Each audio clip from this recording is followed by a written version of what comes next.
Getting right into today's video, we're going to be starting off by removing my client's current design. If you guys did not see her last video that I did, definitely go check that out. But I'm going to go ahead and start by removing her acrylic. So what we're going to be doing is pretty much just removing the acrylic design and then going in with a new design specifically for the Christmas time. So here I'm using my Efile at a speed of 11,000 RPMs. Along with that, I'm using the 5-in-1 bit from Kiara Sky in medium grit. This one I believe is the purple one.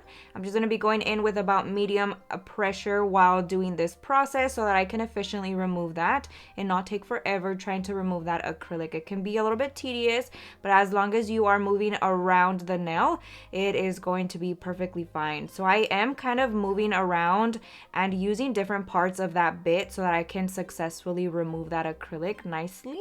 So around that cuticle area, you can kind of see me using the tip. Obviously, it's going to be hard to use the thicker part of that bit. And then once I get to the rest of the nail, I'm kind of using that middle portion. And then if I feel like it's taking a little bit too long, I'm going to go ahead and use the bottom portion of the bit. The reason why I'm doing this is because I feel like the bottom portion doesn't really get used. So it's going to help me get it off a little bit quicker because the grit on there is still in perfect condition. So if you guys are struggling and you feel like it's taking a little bit longer and you're just not ready to replace that bit, go ahead and try this and hopefully that kind of speeds up the process for you. I've definitely noticed a difference. And then of course, always up your speed if you feel like that is necessary as well.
Next, we're going to be going in with my mandrel bit and sanding band, both from Profiles Backstage. Speed goes down to 4,000 RPMs. Remember, we do not want a high speed, otherwise we can damage their nail and hurt our client.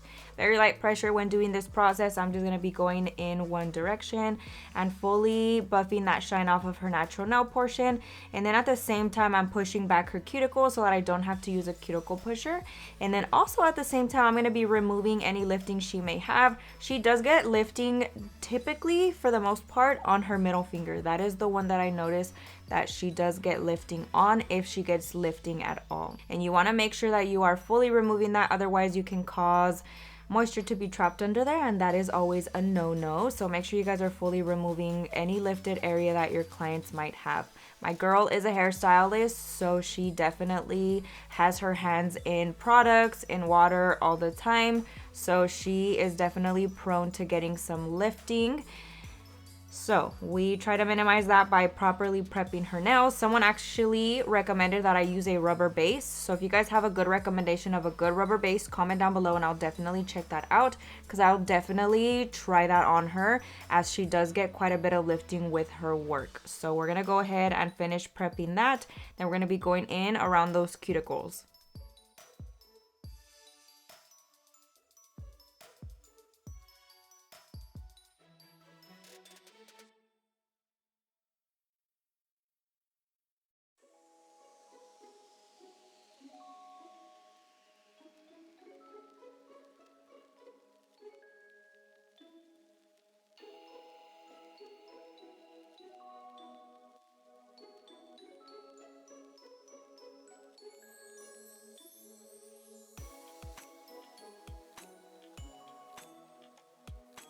I'm going to be going in with this diamond bit that I found in my drawer while organizing. I am obsessed with it. It works really, really well, and it's super, super thin. So it's kind of like in between my tapered diamond bit that I used previously and in between the needle bit. So it's like the perfect thickness in my opinion. I'm going to be going in around that cuticle area, making sure that I'm removing all that dead skin. And that is the most satisfying process for me. Just seeing all of that dead skin being lifted off it just looks so amazing to me. And it's honestly like mind-boggling that you might think you're prepping the nail right, and then when you go in with this nice little bit, it is not done very well. So I'm definitely loving the process of using this. So again, 4,000 RPMs, very light pressure when doing this process. But now I'm going in with the acrylic primer from Kiara Sky, using that just on her natural nail. I don't have to put it on the rest of the nail because the acrylic is going to naturally adhere. So I don't have to worry about priming the rest of that.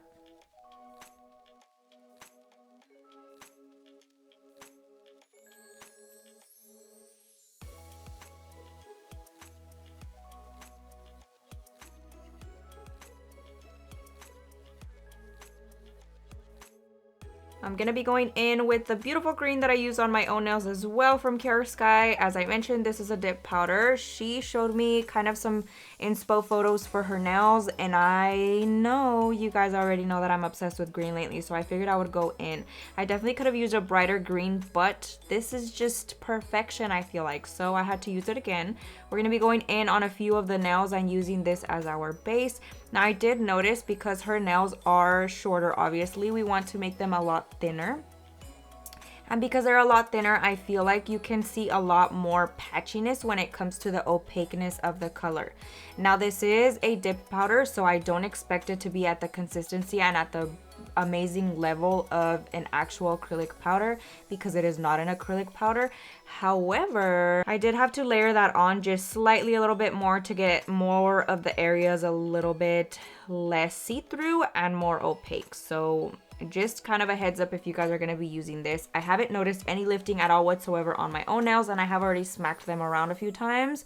I've been contemplating chopping them off already because I definitely got used to having short nails, but we're making this work, all right? We're taking one for the team. So we're going to be going in. This here is the white acrylic from Not Polish. I'm going to be placing that on a few of the nails as well. So we're pretty much just using green and white for this set. Again, just using that as our base. We're going to be going in with some nail art. And for my acrylic brush, I am using the Sculpt It Like It's Hot in the number 12 from Profiles Backstage. It has been my go-to lately, so I'm just going to be using that. And then for my monomer, I'm using the Kiara Sky monomer if anyone is curious. I've talked about this a lot on my channel about how I prefer to use thin layers of my colored acrylic or whatever color I am using just to save some money and have that powder last me a lot longer. Clear acrylic is a lot more accessible and definitely a lot cheaper if you buy it in bulk, so that's kind of what I just got used to. But when it comes to short nails, I honestly personally do not build up the apex really at all whatsoever. It will obviously get a natural curvature to it because you are making that cuticle area nice and flush. But if you guys were to see the nails from the side view, which I'll try to include that at one point in one of my videos, I definitely make my nails a lot flatter than what you're used to seeing. That's just my personal preference. My clients like it as well. No one has really had any issues. Now the only time that I do actually build up the apex is going to be with longer nails, like my nails and Brittany's nails. I definitely try to make them a little bit more on the thicker side, especially around that stress area. So if you guys are curious as to why I make the nails nice and thin, that's pretty much why. I prefer a more natural type of look than a really thick apex area. Again, just my personal preference. Now, if you do have clients that have issues with cracking in that area, then by all means, definitely make sure you guys build that up. But again, it's just preference. So whatever you guys are feeling and whatever your clients like.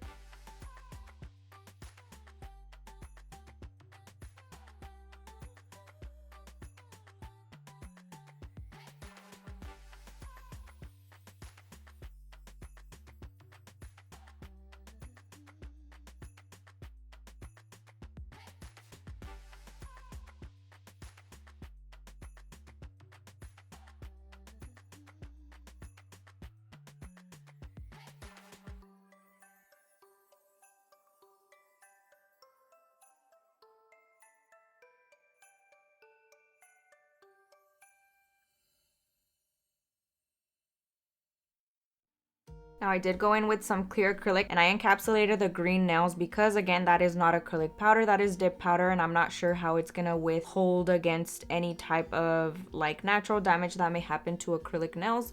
So we're just adding that strength back in there by adding some clear acrylic just to be safe. Like I said, my nails are doing pretty freaking good, but you just never know. And I've actually used dip powder on her nails before in form of acrylic and she came back with that nail perfectly fine. So figured we would go ahead and test it out one more time. I'm gonna go in with my e-file and just file that into smooth perfection.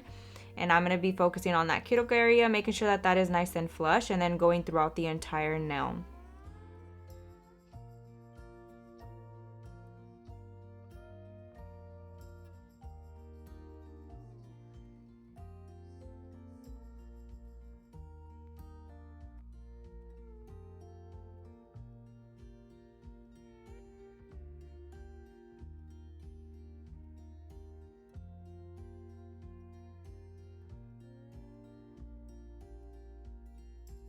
I'm going to be going in with my hand file and just going in and filing those nails back into shape.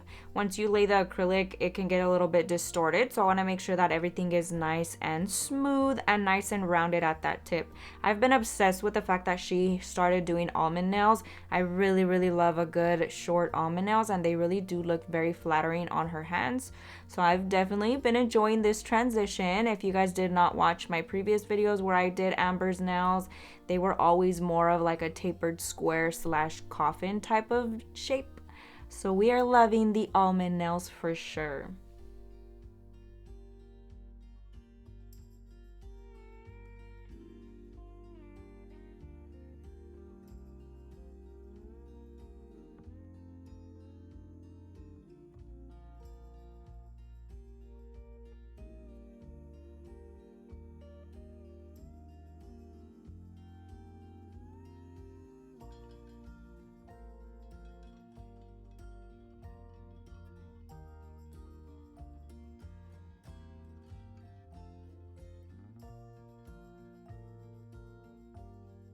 And we're going to be going in with my Efile once again, using my mandrel bit and sanding band at about 6,000 RPMs. I'm going to go in and just smooth out that surface, making sure that we don't have any harsh divots, ridges, or indentations left behind from our 5-in-1 bit.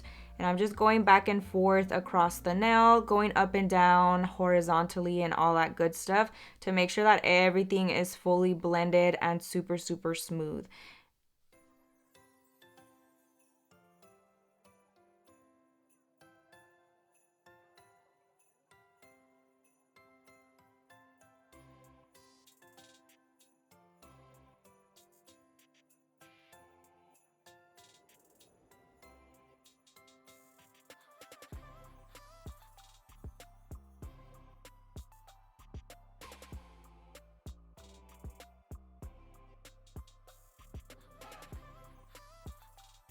And then finally, I'm going to be going in with the Kiara Sky Buffer. I'm just going to be buffing the surface of her nails, making sure that that is nice and smooth. And definitely any scratches are going to be gone after this, and I'll be able to go in with her nail art.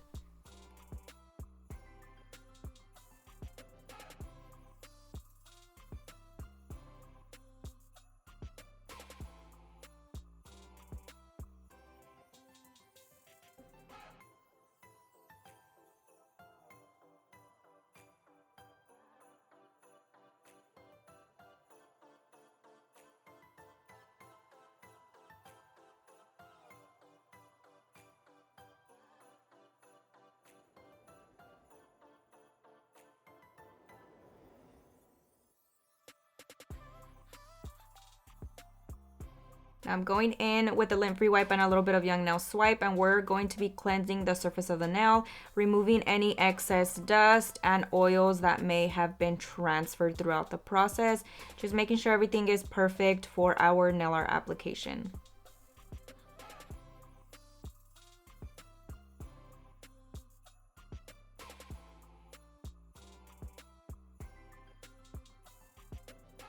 Now going right into it, we're going to start off by putting the rub-on base coat from Kiara Sky, and I'm going to be curing that in the light for about 15 seconds, honestly speaking. And then I'm actually going to be rubbing in this beautiful green chrome from Profiles Backstage. Y'all know I love me my Profiles Backstage. And then once I'm done with that, I'm going to be going in with a candy cane type of vibe on her ring finger. I'm going to be doing a combination of red, green, and glittery green. I thought that would be like a cute little touch, so I'm just going to be doing a different kind of combo of thick lines, thin lines, some of those glittery ones kind of in between, and then of course the white serves as the white line, so it makes it a little bit easier and we don't have to go in and draw that as well. Now for this specific nail, I am using the liners from Not Polish. You can use whichever ones you have, or gel polishes, honestly speaking, or any gel paints that you might have. But I did take a bright red, added a little bit of black to deepen it up a little bit to give more of a Christmas vibe. And then for the green, I did the exact same thing. It was a brighter green, so I added a little bit of black to deepen it up a little bit. And then of course the glitter one was just absolutely beautiful on its own. And then for my liner brush, I am using the Not Polish one. That has been my go-to because I've been doing a lot of long lines and it has the long bristles on one end, so I feel like it is a lot easier to work with for that. Now for these lines, there's not an insane amount of really detail that I can give you guys or any tips and tricks, but definitely longer bristled nail art brushes are going to be a huge game changer. Now I do think that a thicker type of gel paint is going to help as well, just because it's not going to spread or anything like that. I did notice me doing more of a stroke motion when painting it because I felt like it was just going to go all over the place, and I definitely did not want that to happen. Now for the middle finger, I here am placing a shiny top coat from Not Polish, the Gloss It one. And then we're going to be taking this beautiful Christmas green loose glitter and sprinkling it over the top, creating some texture and just doing like the sugar type of design on that one. Of course, always make sure that your client is okay with texture before you do this type of stuff. And then always going in and curing that a full 60 seconds before you move on to the next nail is always going to be key. Otherwise, that glitter is going to go everywhere. Now for the index finger, we're going to be doing a very simple, easy to create little tiny Christmas tree using that same glitter polish that I used on the lines of the ring finger. I figured it would be a cute little touch to, instead of making it just green, and you're pretty much just doing zigzag type of Christmas tree. The key to this is, as you go downwards towards the bottom, is to make your lines a lot wider. And so that gives kind of the effect of like the different thickness of the tree. As you go down towards the bottom, it's obviously wider, so you want to kind of create that illusion. And then on the last one, I just make it nice and straight across, and then I curve it down into the little tree stump. And then for the thumb, we're going to be adding some more of that glitter gel polish. I just love that gel polish. It is a must. You guys need to purchase it. It is the perfect green glitter for this holiday season, so definitely a recommendation on my books for sure. Placing that in the light for a full 60 seconds. You want to make sure it is fully cured before you go in with anything else. Otherwise, all of your hard work is going to be ruined.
Then once everything is nice and cured, I'm going to be going in with the stain resistant top coat from Young Nails. She is a hairstylist, like I mentioned, so I want to make sure that I protect her nails, especially those white ones, and this top coat is definitely going to be doing the perfect trick to that. So always recommend that stain resistant top coat. If you guys have any other ones from any other brands that you guys want me to try, definitely let me know down below as well. I'm always up for trying new products. We're going to be placing that back into the light for a full 60 seconds. I like to do 2 rounds just to be safe. And then we're actually going to be taking a lint-free wipe once everything is nice and dry. A little bit of Young Nail Swipe, or you can use alcohol as well. And I'm just going to be cleaning that tacky layer off of the surface of that top coat. And then of course we are adding my signature scent Sweet V from Profile's Backstage cuticle oil, adding that to her cuticles and then just gently rubbing that in. But that pretty much concludes today's video. Let me know what you guys think down below. Thank you guys so much for watching. I hope you enjoyed it. I hope you learned a ton, and I will see you guys next time.